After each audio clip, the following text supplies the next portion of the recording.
200장입니다.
묵상기도 하심으로 주일 예배를 하나님 앞에 드리시겠습니다.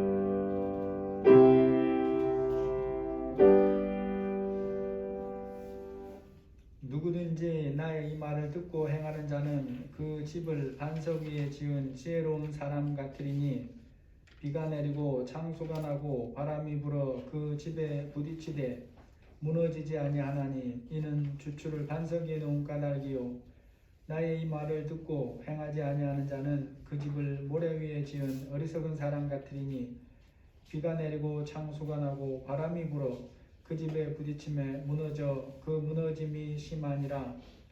하나님 아버지 감사합니다. 오늘도 우리를 주님 앞에 예배자로 불러주시고 인생의 집을 지어갈 수 있도록 인도하시니 감사합니다. 하나님 아버지, 우리가 지어가는 이 인생집이 자기 생각을 따라 짓는 집이 아니라 영원하신 하나님의 말씀 위에서 영원한 집을 지어가는 자들이 되게 하여 주심을 감사합니다. 우리가 연약하고 부족하오니 함께하여 주시고 이 예배 위에 함께하셔서 우리 어린아이들부터 어른에 이르기까지 들을 귀와 깨닫는 마음을 부어주시고 온전히 하나님께 영과 진리로 예배하는 이 시간이 될 수 있도록 은혜를 베풀어 주옵소서. 우리에게 들을 귀와 깨닫는 마음을 부어 주옵소서. 예수님의 이름으로 기도합니다. 아멘. 찬송가 10장입니다.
사도신경으로 신앙 고백하시겠습니다.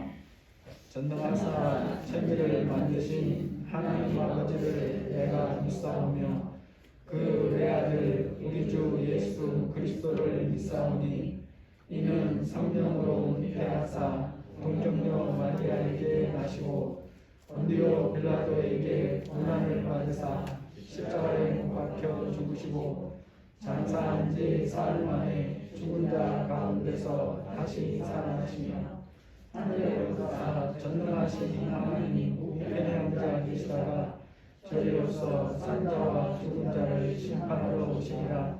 성령을 믿사오며 거룩한 공회와 성도가 서로 교통하는 것과 죄를 사하여 주시는 것과 몸이 다시 사는 것과 영혼이 사는 것을 믿사옵나이다.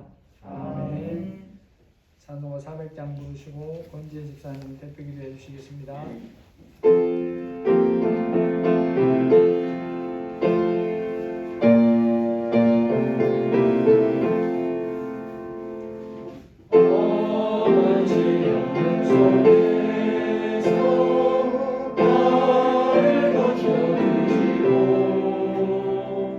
Oh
우리를 사랑하시고 예배의 자리에 불러주신 주님 감사합니다. 우리들의 삶에 기도와 말씀 묵상과 예배가 삼시세끼를 먹는 것처럼 지켜 행하는 것이 되길, 무엇과도 바꿀 수 없는 소중한 시간으로 지켜지길 원합니다. 아버지, 한 주간 세상 속에서 살아가며 마음으로, 생각으로, 입술로 지은 죄들을 용서하여 주시옵길 원합니다. 열매를 보면 그 나무를 알 수 있듯이 우리의 입술에서 나오는 모든 악한 것들은 악한 생각으로부터 비롯된 것이오니 성령님, 우리의 입술을 붙들어 주시고 말씀대로 생각하고자 살고자 노력하게 도와주세요. 전 세계적으로 신종 코로나 바이러스 감염병이 일어난 지도 1년이 넘었습니다. 그간 여러 어려움들 속에서도 드러날 것들이 드러나고 깨어질 것들이 깨어지며 많은 변화 속에서 살아가게 되었습니다. 그리스도인들이 회개할 것은 회개하고 옳고 그름을 말씀으로 잘 분별하며 선하신 하나님을 믿고 계속 기도할 수 있게 하여 주시고, 하루빨리 우리 모든 성도들 함께 모여 한자리에서 아버지께 예배드리고 식사 후 교제도 나눌 수 있길 기도드립니다. 아버지 하나님, 반석교회를 사랑하여 주시고 불쌍히 여겨주사 필요한 물질, 일꾼, 이전 모든 것 채워주시고 인도하여 주시길 원하오며 아버지께서 사용하시는 귀한 공동체 반석교회가 되길 기도드립니다. 성도들 각 가정에 함께하여 주시고 어린이부터 어른에 이르기까지 하나님을 인격적으로 만나는 신앙이 성장해가는 은혜가 풍성한 우리 성도들 되길 원합니다. 또한 하나님 안에서 성장하여 세상 속에서 빛과 소금된 역할을 감당하며 귀하게 쓰임받길 원합니다. 하나님께서 아버지의 때에 적재적소에 사용하여 주시옵소서. 오늘도 귀한 말씀 전하시는 박형선 목사님 영육간에 강건케 하여 주시고 함께 세워가는 흰돌교회, 수평교회, 꿈의 교회 김재승 선교사님을 기억하여 주시옵소서. 아버지 홀로 영광 받아 주시옵길 기도드리며 존귀하신 예수님의 이름으로 기도드립니다. 아멘.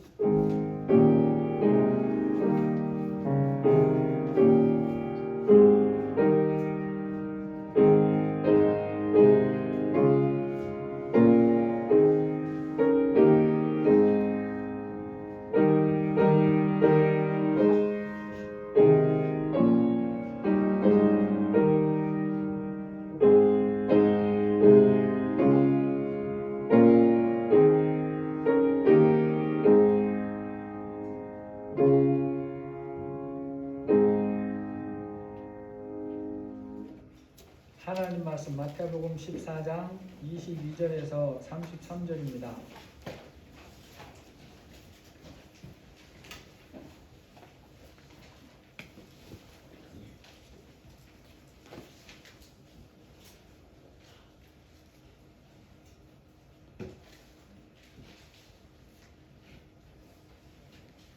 마태복음 14장 22절에서 33절입니다. 예수께서 즉시 제자들을 재촉하사 자기가 무리를 보내는 동안에 배를 타고 앞서 건너편으로 가게 하시고 무리를 보내신 후에 기도하러 따로 산에 올라가십니다. 저물매 곧 인도하시더니 배가 이미 육지에서 술이나 떠나서 바람이 거스름으로 물결로 말미암아 고난을 당하더라.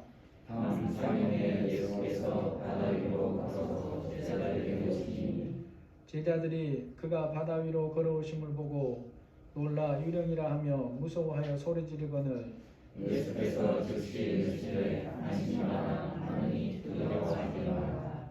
베드로가 대답하여 이르되 주여 만일 주님이시거든 나를 명하사 무리로 오라 하소서 하니 오라 하시니 베드로가 배에서 내려 물 위로 걸어서 예수께로 가되 바람을 보고 무서워 빠져가는지라 소리질러 이르되 주여 나를 구원하소서 하니 예수께서 즉시 손을 내밀어 그를 붙잡으시며 이르시되 믿음이 작은 자여 왜 의심하였느냐 하시고 배에 함께 오름에 바람이 그치는지라 배에 있는 사람들이 예수께 절하며 이르되 진실로 하나님의 아들로소이다 하더라. 아멘. 며칠 전에 한 기사 사진에서 참 안타까운 모습을 하고 있는 사람을 봤습니다. 마라톤으로 유명한 이봉주 선수가 허리를 펴지 못하고 마치 80대 후반의 노인과 같이 구부정하게 이렇게 안타까운 모습으로 허리를 구부리고 있었어요. 이 중에는 이봉주 선수가 마라톤에서 어떤 정도의 성취를 이루었는지 모르는 사람도 있습니다. 저도 물론 잘 모르고 있었는데 그래서 한번 기록을 찾아봤더니 이런 업적을 이루었어요. 이봉주는 삽교 고등학교 1학년 때 육상 장거리에 입문을 했는데 1990년 서울시청에 입단하면서 마라톤에서 두각을 나타내기 시작했다. 1992년 1월 도쿄 국제 하프 마라톤 대회에서 1시간 1분 4초로 한국 최고 기록을 수립했다. 1995년 동아국제 마라톤 대회에서 우승했고 1995년 아틀랜타 올림픽 대회 선발전을 겸한 1996년 동아 마라톤 대회에서 준우승했으며 올림픽에서 은메달을 땄고 같은 해 후쿠오카 국제 마라톤 대회에서 우승했다. 1998년 방콕 아시안게임에서 금메달이고 2000년 도쿄 국제 마라톤에서 한국 최고 기록인 2시간 7분 20초의 기록으로 2위를 했고 마침내 2001년 제105회 보스턴 마라톤 대회에서 우승하며 그는 한국 최고의 선수가 되었다. 이렇게 소개를 하고 있습니다. 여러분, 마라톤 선수라고 해서 다 이런 업적을 이룬 게 아니에요. 이 중에 하나도 이루지 못하고 그냥 선수 생활을 마치는 사람들이 훨씬 더 많습니다. 마라톤에서 그렇게 뛰어난 성적을 내왔다는 말은 곧 그 사람이 그동안 자기의 건강을 어느 정도로 잘 관리하면서 살아왔는가 이것을 보여주는 거죠. 마라톤에서 그런 뛰어난 성적을 냈던 이봉주 선수가 현재 나이가 52살밖에 안 됩니다. 그런데 그처럼 허리가 굽어서 펴지를 못하는 상태에 있어요.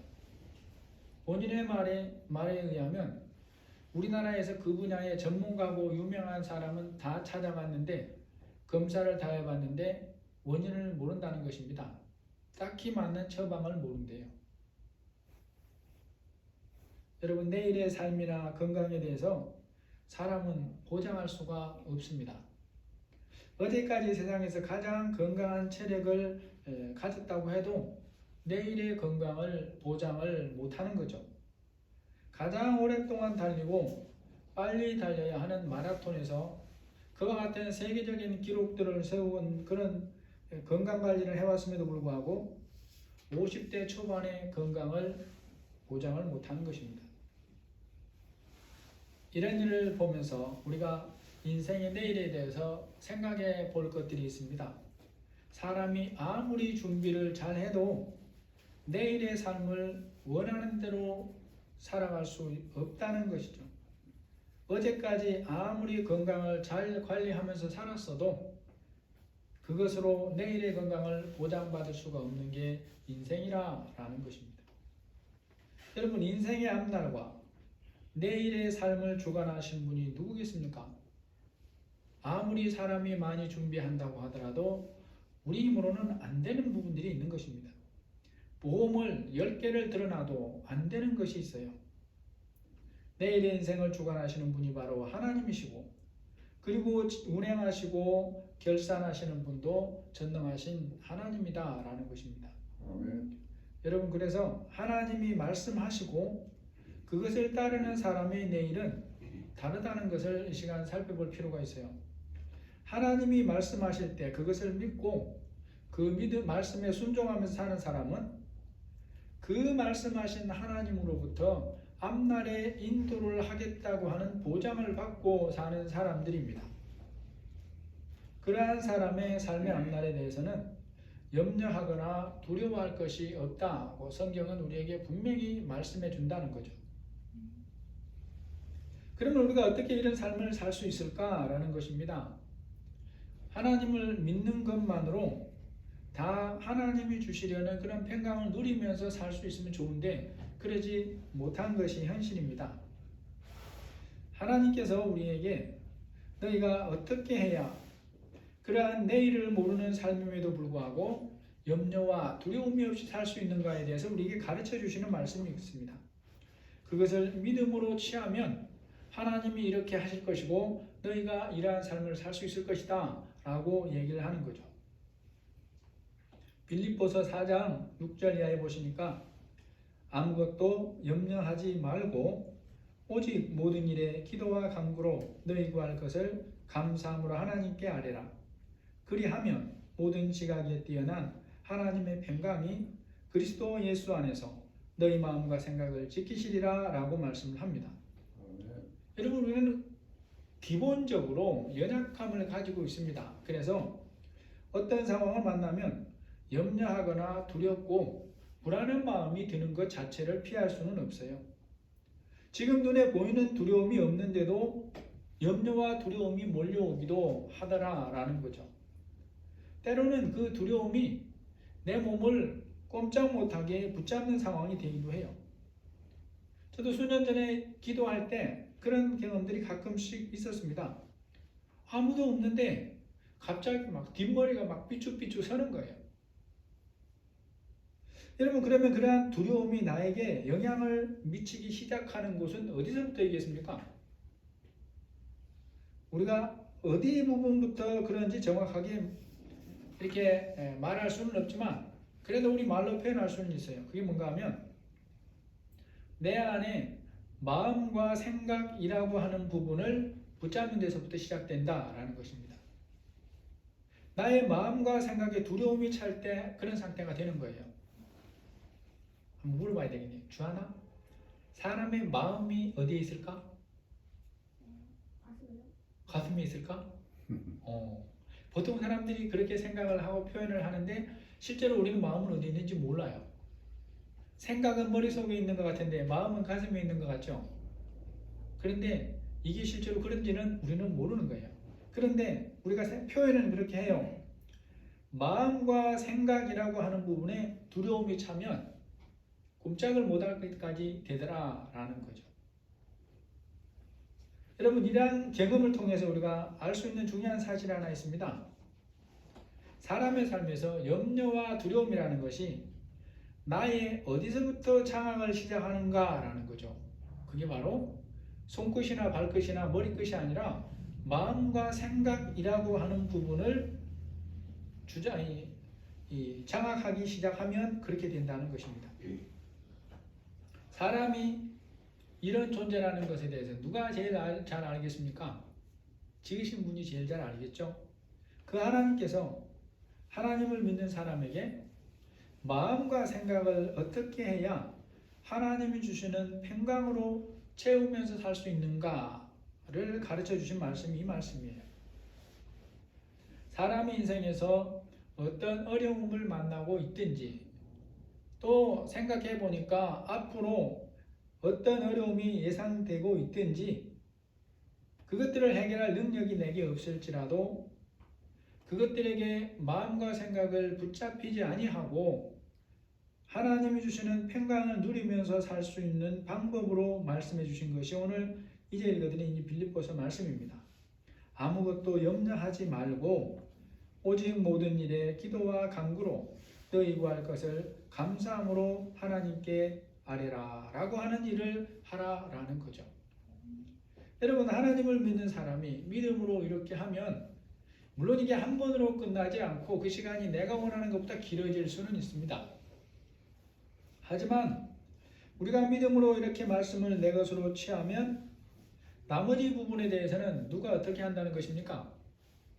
내일에 대한 불안과 염려를 하는 마음과 생각을 하나님이 함께 다스려 주겠다는 거예요. 이게 조건이다. 그리하면 모든 지각에 뛰어난 하나님의 평강이 그리스도 예수 안에서 너희 마음과 생각을 지키시리라.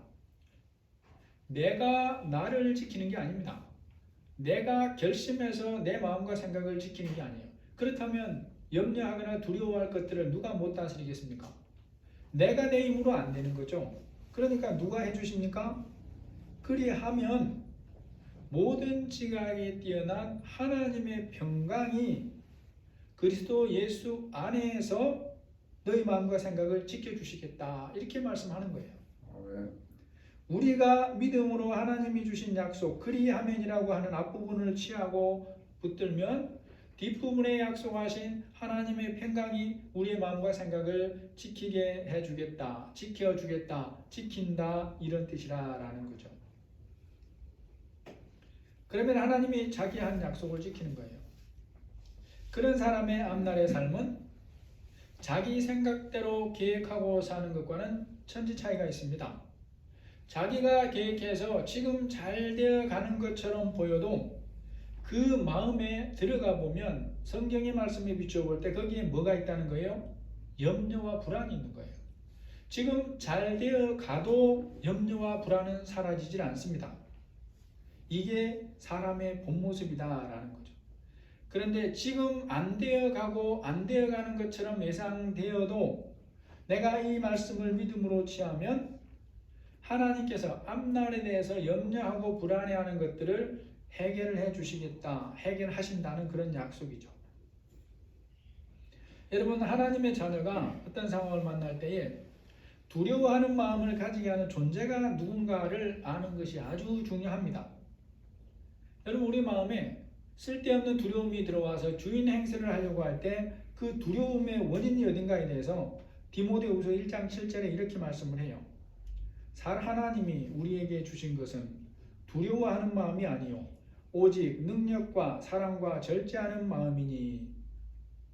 여러분, 연약함을 가진 사람이기 때문에 어려움을 만나거나 특정한 상황에서 당연히 염려하고 두려워하는 마음이 있을 수 있습니다. 이건 모든 인간에 동일해요.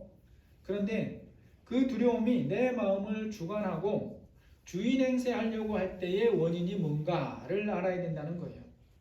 그것은 누가 주신 것이 아니라 그랬습니까?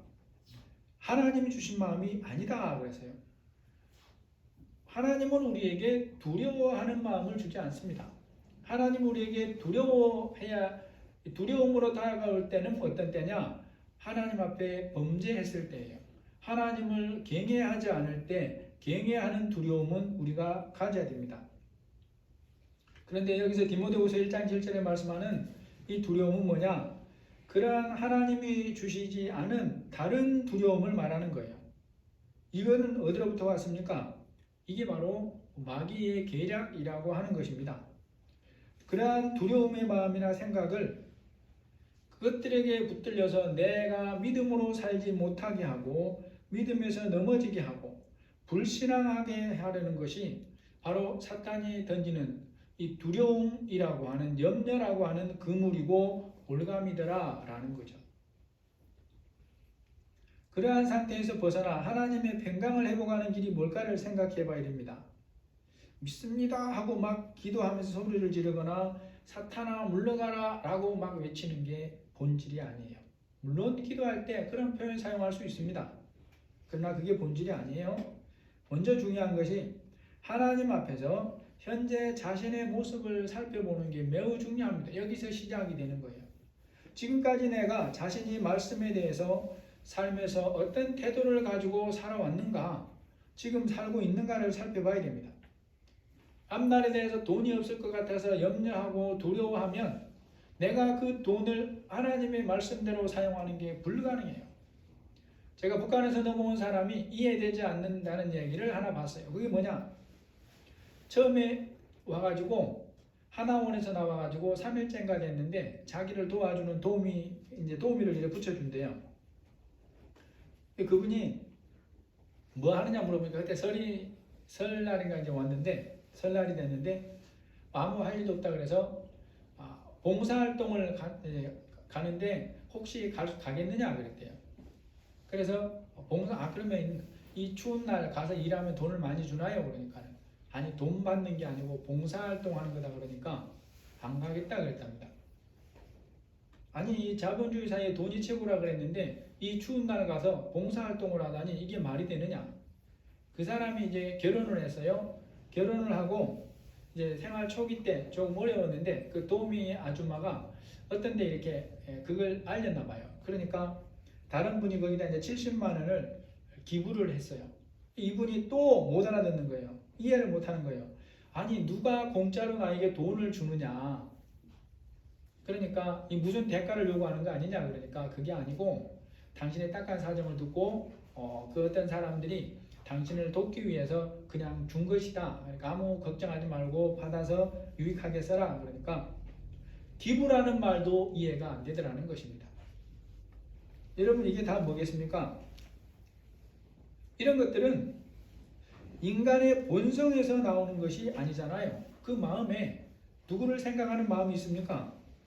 이웃을 생각하는 마음이 있어야 되는 거예요. 그런데 우리에게는 이 이웃에 대한 생각들 혹은 미래에 대한 생각들, 이것들을 다 내가 계산하고 준비해서 가야만 채워진다고 생각하는 믿음이 성장하지 않으면 그런 상태로 살 수밖에 없습니다. 그 사람은 몰라서 그랬지만 우리가 하나님을 믿는다고 입술로 고백해도 그 하나님을 인정하지 않으면 앞날에 대해서 하나님이 나에게 기부를 해주실 수도 있어요. 그런데 우리는 그것들을 이해를 못하는 거예요. 하나님의 기부가 뭔지를 몰라요. 하나님의 은혜가 뭔지를 모르는 거예요. 이게 모르는 게 아니고 삶으로 모른다는 거죠. 그러니까 염려와 두려움이라고 하는 것을 놓지를 못해요. 내가 다 준비해야 된다고 생각하는 게 삶이 되어버립니다. 여러분 그런 상태에서 벗어나서 하나님의 평강을 회복하는 길이 뭐냐라는 것을 우리가 알아야 됩니다. 그것이 바로 하나님의 긍휼하심을 구해야 되는 거예요. 진실하게 회개함이 필요합니다. 내가 그동안 내 힘으로 내 인생을 살려고 했었던 것들이 다 잘못됐다는 말이 아니라 하나님을 하나님 자리에 놓지 못하고 살아온 것들에 대해서 내가 진실하게 해결을 해야 됩니다. 그렇지 않으면 내 안에 들어와 있는 염려와 두려움이라고 하는 것이 해결이 되지 않는다는 거예요. 여러분 믿음으로 사는 삶에 지름길은 없습니다. 그러나 긍휼을 베푸시는 주님이라는 것을 알아야 됩니다. 그러므로 지금부터라도 믿음으로 걷기를 시작을 해야 되는 거죠. 그게 시작점인 것입니다. 하나님께서 하신 말씀을 듣고 행동으로 순종하면 하나님이 계획하신 하나님이 주시는 형통한 삶을 보장을 합니다. 근데 이제 우리가 여기서 한 가지 이해해야 될 게 있습니다. 하나님의 말씀에 순종하고 산다고 해서 어려움이 없다는 것은 아니에요. 우리는 이걸 다 잘 알고 있죠. 이 시간 읽은 본문에서도 그걸 우리에게 가르쳐줘요. 순종하는 사람의 앞날에도 때로는 피하고 싶은 고난이 분명하게 있어요. 그런데 우리가 알아야 될 게 있습니다. 그 고난의 성격이 불순종함으로 하나님의 말씀을 몰라서 자기 생각대로 걸어감으로 인해서 겪는 고난과는 전혀 다르다는 거예요. 하나님께서 그를 위하여 허락하시고 사용하시는 유익하고 긍정적인 그런 고난입니다. 본문의 제자들이 누구의 말씀을 따라 배를 타고 호수를 건넙니까? 오늘 22절에 보시면 예수께서 즉시 제자들을 재촉하사 자기가 무리를 보내는 동안에 배를 타고 앞서 건너편으로 가게 하시고, 여러분 이 일이 있었던 직전이 어떤 일이 있었는가 한번 생각해 봐야 돼요. 제자들이 믿는 예수님이 오병이어의 역사를 행했습니다. 하나님으로서 능력을 보여준 거죠. 그러므로 제자들은 당연히 그곳에 머물고 싶은 마음이 컸을 거예요.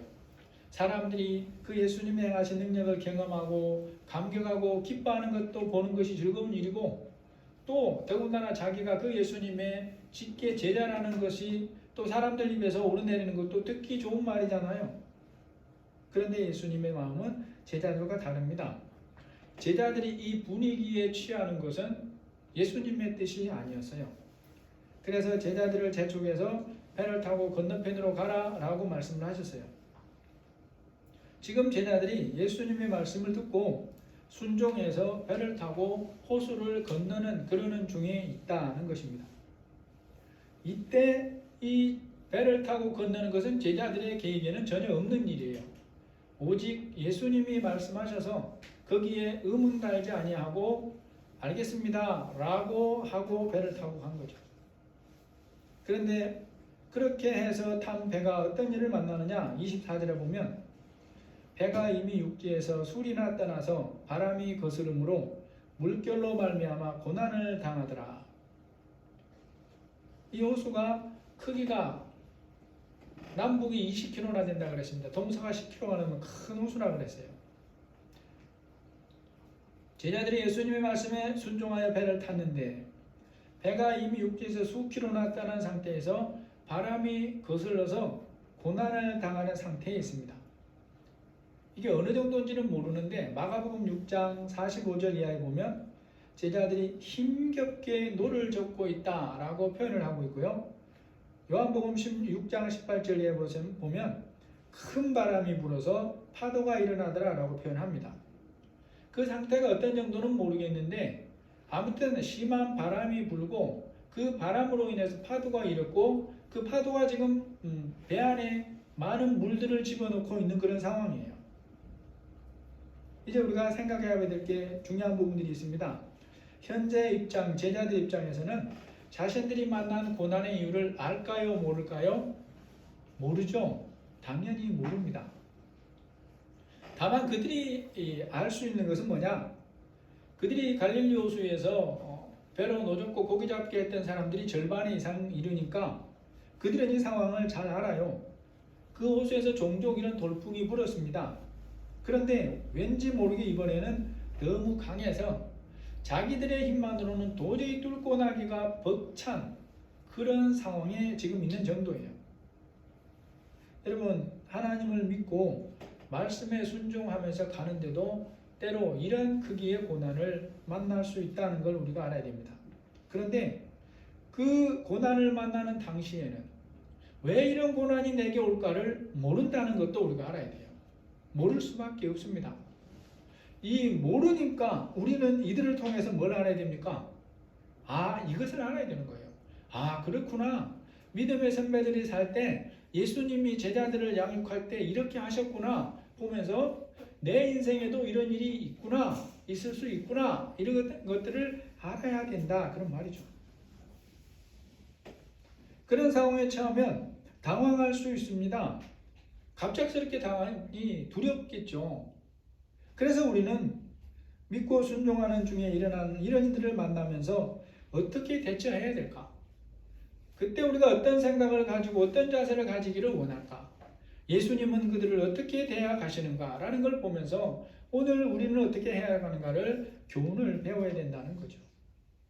본문에서 예수님이 제자들에게 이 고난을 허락하신 거라는 것을 알아야 됩니다. 예수님이 능력이 없어서가 아니라 그들의 믿음을 훈련하고 하나님을 더 깊이 경험하게 하려고 일부러 허락하신 그런 고난이라는 거예요. 그렇기 때문에 또 한 가지 알아야 됩니다. 예수님은 고난당하는 제자들을 구해주시려고 그들에게 지금 가세요. 그들이 요구도 안 했는데 가고 있는 중이에요. 오늘 14장 25절에 보니까 어떻습니까?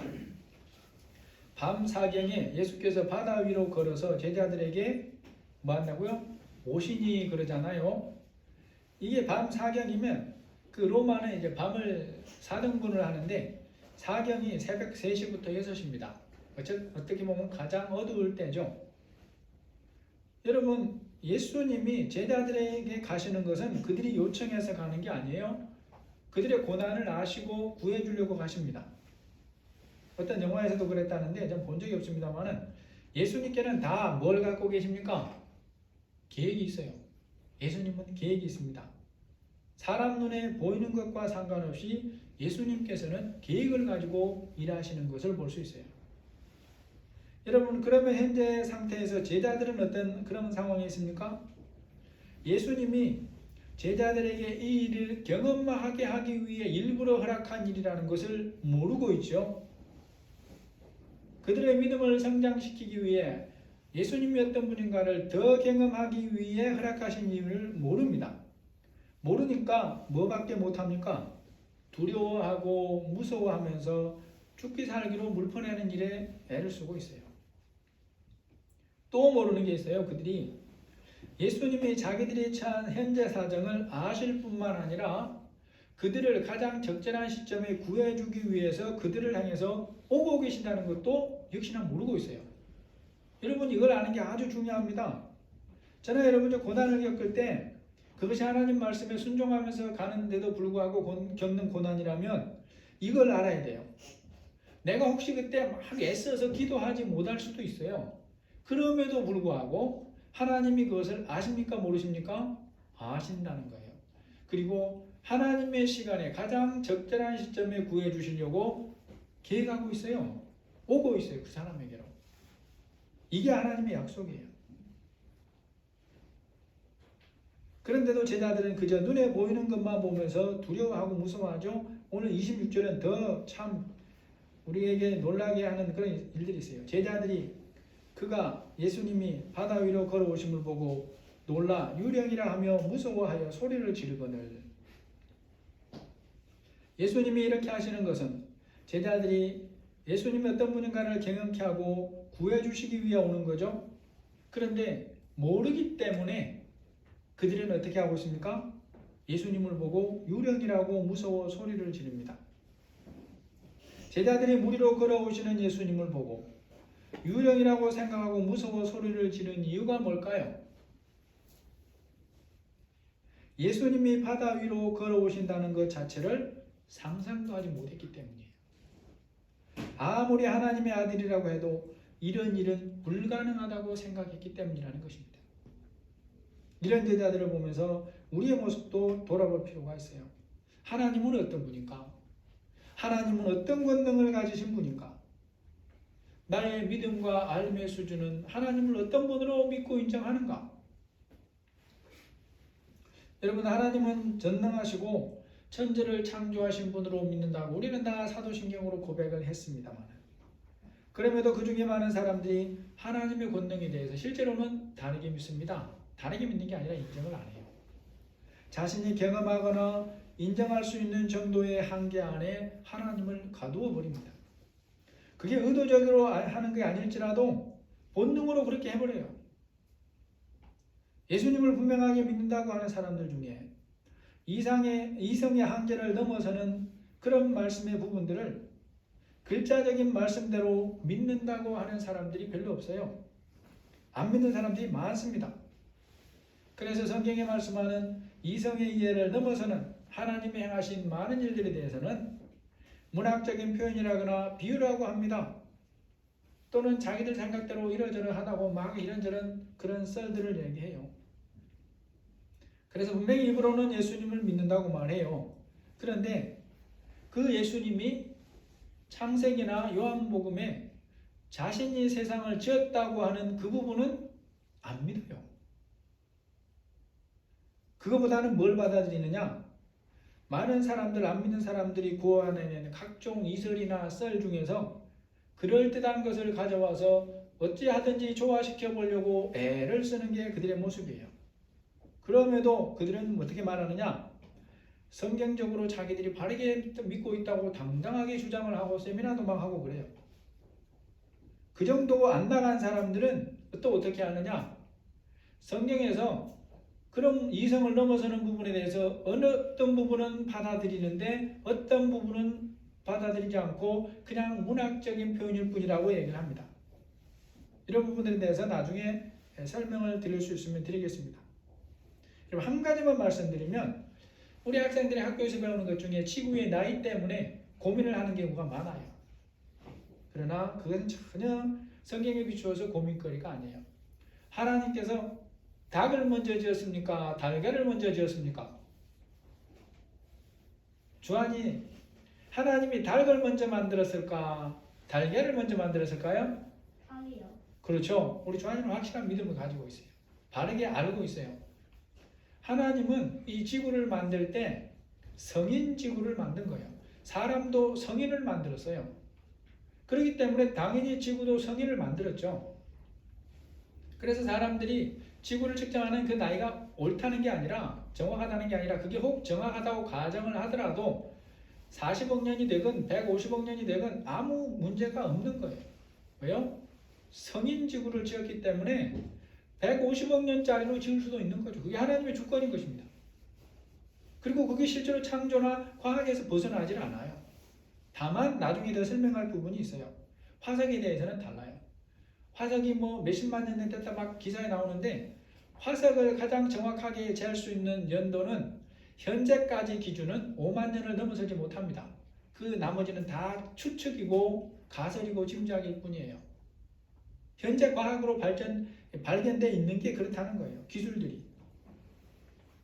여러분, 그런 생각을 가진 제자들에게 예상치 못하게 만난 큰 바람과 높은 물결로 인해 고난을 당하게 허락하심을 통해 예수님이 실물 교육을 합니다. 27절 보니까 예수께서 즉시 이르시되 안심하라 나니 두려워하지 말라. 예수님의 말씀을 귀로 직접 들은 제자들이 어떻게 반응합니까?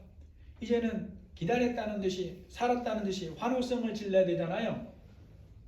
여러분 같으면 환호성을 지르겠습니까? 어떻게 했습니까?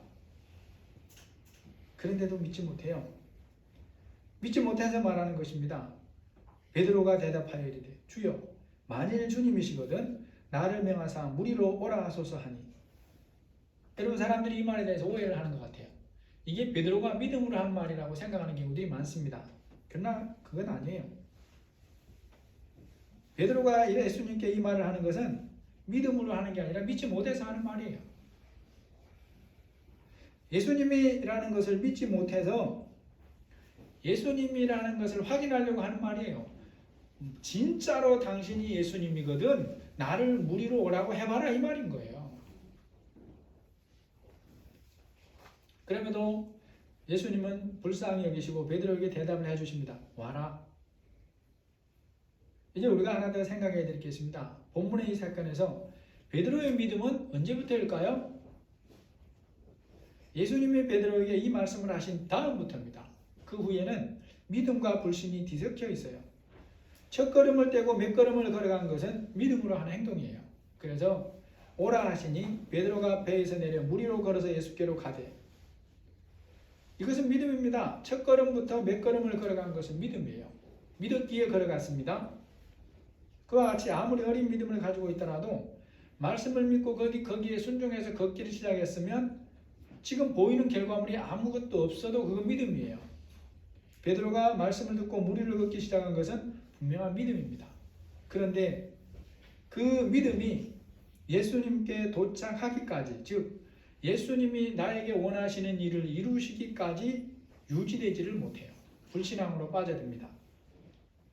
29절에 보면 베드로가 배에서 내려 무리로 걸어서 예수께로 가되 바람을 보고 무서워 빠져가는지라 소리질러 이르되 주여 나를 구원하소서. 여러분, 예수님 불과 몇 시간 전에 500여의 기적을 경험한 그 베드로와 제자들인데 믿음으로 걷는 일에 실패하고 있어요. 베드로가 믿음으로 걷기를 시작한 일에서 주님이 원하시는 지점까지 가지 못하고 중간에 불신앙에 빠지는 이유가 뭔지를 기억해야 됩니다. 오늘 30절에 뭐라 그러죠? 바람을 보고 무서워 빠져가는지라. 여러분, 베드로가 믿음으로 걷기를 시작했지만 중간에 불신앙에 빠지게 된 원인이 예수님을 바라보던 눈이 바람을 보는 눈으로 바뀌었기 때문에 그런 거예요. 바람을 보니까 무서운 마음이 들어요. 그 일어나는 물결을 보니까 그 물결이 자신을 삼켜버릴 것 같은 무서움이 듭니다. 어떤 사람들은 그런 거예요. 그때 베드로가 정신을 차렸다고. 내가 지금 무슨 짓을 하고 있는 거야? 무리를 걷다니. 정신을 차리고 보니까 믿음이 사라져버렸어요. 근데 이런 표현은 잘못된 거예요. 여러분, 예수님이 베드로가 정신이 있을 때는 믿음이 없고 정신이 없을 때는 믿음이 있습니까? 그런 표현들을 쉽게 하면 안 되는 거예요. 여러분, 믿음으로 걷기를 시작한 베드로가 바람을 보고 무서워하다가 불신앙에 빠지게 되는 것을 보면서 우리가 믿음으로 사는 데에서 배워야 될 게 있습니다. 믿음으로 시작한 사람이 누구를 막론하고 이후에 살아가면서 불신앙에 빠지게 되는 일이 베드로와 똑같은 거예요. 우리도 똑같은 거예요. 우리가 분명히 믿음으로 시작했어도 중간에 예수님이 아닌 보이는 것을 바라보고 그것이 내 마음에 더 크게 들어오면 그때부터 의심이 생겨나고 불신앙이 들어옵니다. 그리고 불신앙이 자라나기 시작을 해요. 믿음으로 걷는 삶에서 가장 중요한 것이 이 부분이에요. 중간에 어떤 두려운 일을 만나는 것은 틀림없는 사실인데 문제는 그때 예수님 바라보기를 중단하지 않아야 된다는 것입니다. 바람을 보고 무서워하면서 물에 빠져가는 베드로를 구해주신 후에 예수님이 하신 말씀이 있어요. 예수님께서 즉시 손을 내밀어 그를 붙잡으시며 이르시되 믿음이 작은 자여 왜 의심하느냐? 배에 함께 오름에 바람이 그치는지라. 여기서 우리가 마지막으로 생각할 게 있습니다. 예수님이 배에 오름에 바람이 그쳤다는 것이 또 뭘 말해줍니까? 이것을 누가 주장했다는 거예요? 예수님이 주장했다는 거예요. 예수님이 허락해서 일어난 그런 파도라는 것입니다. 그들의 믿음을 훈련시키기 위해 허락한 훈련이라는 거죠. 아멘. 그 일을 경험하고 제자들이 고백하는 게 33절입니다. 배에 있는 사람들이 예수께 절하며 이르되 진실로 하나님의 아들이로소이다. 아멘. 여러분 오늘 말씀을 정리해 봅니다. 예수님을 믿는 믿음의 시작은 입술에서 시작되지만 믿음으로 사는 삶은 입술로 끝나는 게 아니에요. 하나님께서 여러분을 믿음에서 성장시켜 가시기 위해서 믿음으로 말씀에 순종하게 하기 위해서 지금 말씀에 순종하고 걸어가는데도 때로는 원치 않는 고난과 어려움이 있습니다. 그때 하나님의 능력이 없어서거나 아니면 여러분의 사정을 몰라서 해결해 주지 않는 것입니다. 해결해 주지 않는 것이 아니에요. 더 깊이 하나님을 찾고 경험하게 하기 위해서 그것을 허락하신 것입니다. 하나님께는 다 계획이 있다라는 거죠. 그러므로 내가 말씀을 들었고 말씀을 믿음으로 붙들었고 그래서 걸어가는 중에 어려움을 만날 때 어떻게 반응하는가가 너무너무 중요해요. 그럼에도 불구하고 하나님의 이 모든 오늘의 말씀을 보면서 믿음으로 반응하기를 계속할 것이냐 아니면 보이는 것만 보다가 불신앙에 붙잡혀서 뒤집어질 것이냐. 믿음으로 끝까지 걸어가는 자에게 그분이 하나님의 아들이시름이라는 것을 경험하게 하시는 것입니다. 우리 모두가 하나님의 은혜와 능력을 더 깊이 경험하면서 사는 복된 모두가 되기 위해서는 어려움을 만날 때에 그것을 바라볼 것이냐 그럼에도 불구하고 처음에 시작했던 예수님을 계속 바라볼 것이냐 이것이 결정한다는 것을 다시 한번 기억하시기를 예수님의 이름으로 축복합니다. 아멘. 하나님 아버지 우리 모두가 예수님을 믿는 믿음으로 걷기를 시작했습니다. 그럼에도 그 인생의 과정들은 다 다릅니다. 다른 것 자체가 잘못된 것은 아니지만 우리가 그 과정을 걸어가면서 어려운 일을 만나고 앞날에 대해서 염려하는 마음이 생길 때에 그럼에도 불구하고 하나님을 바라볼 것이냐 내 생각과 내 계산으로 세상을 바라볼 것이냐가 남은 삶의 승패를 결정합니다. 하나님 베드로가 제자들이 예수님의 말씀대로 호수를 건너지만 그럼에도 불구하고 풍랑을 만납니다. 그들이 요청도 안 했는데 예수님은 알고 계시고 그들을 구하기 위해 그들에게로 가고 계십니다. 우리의 인생에도 동일하게 역사하시는 주님을 믿사오니 우리의 오늘도 믿음을 더하여 주옵소서. 예수님의 이름으로 기도합니다. 아멘. 찬송가 379장입니다. 아멘.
앞에 오늘도 예배자로 세워주시니 감사합니다. 우리 성도들 가정 위에 함께 하시고 자녀들 위해 함께 하시며 직장과 사업장 위에 함께 하셔서 하나님이 주시는 일용할 양식이 풍성케 하여 주옵시고 앞날과 미래에 대해서 염려하지 아니하고 오늘을 하루를 믿음으로 잘 감당할 수 있도록 도와주옵소서. 예수님의 이름으로 기도합니다. 아멘. 어제 책임서는 이제 결혼에 여러분 기도해 주시고 함께 해 주셔서 더 감사드립니다. 코로나 때문에 당연히 못 오시고 그런 거는 못 오실 줄 알고 또 기도하신 거 감사드리고 오늘 신부가 떡을 해서 보냈어요. 그래서 여러분 나가실 때 맛있는 떡 하나씩 가져가시기를 바랍니다. 여기서는 못 먹죠. 찬송가 204장 부르시고 축도하시면 예배 마치겠습니다.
이제는 우리 주 예수 그리스도의 은혜와 하나님의 사랑하심과 성령의 교통하시고 인도하시고 보호하시는 은혜가 하나님께서 우리를 더 성장시키시고 더 깊은 은혜와 더 큰 능력을 경험케 하기 위해서 우리가 알지 못하는 어려운 일을 만나게 하실지라도 그 일의 성격이 무엇인지를 오늘 말씀을 통해 다시 한번 기억하며 그 하나님 붙들고 믿음으로 살기로 다짐하는 우리 모든 사랑하는 성도들 위해 지금부터 영원토록 함께 계실지어다. 아멘.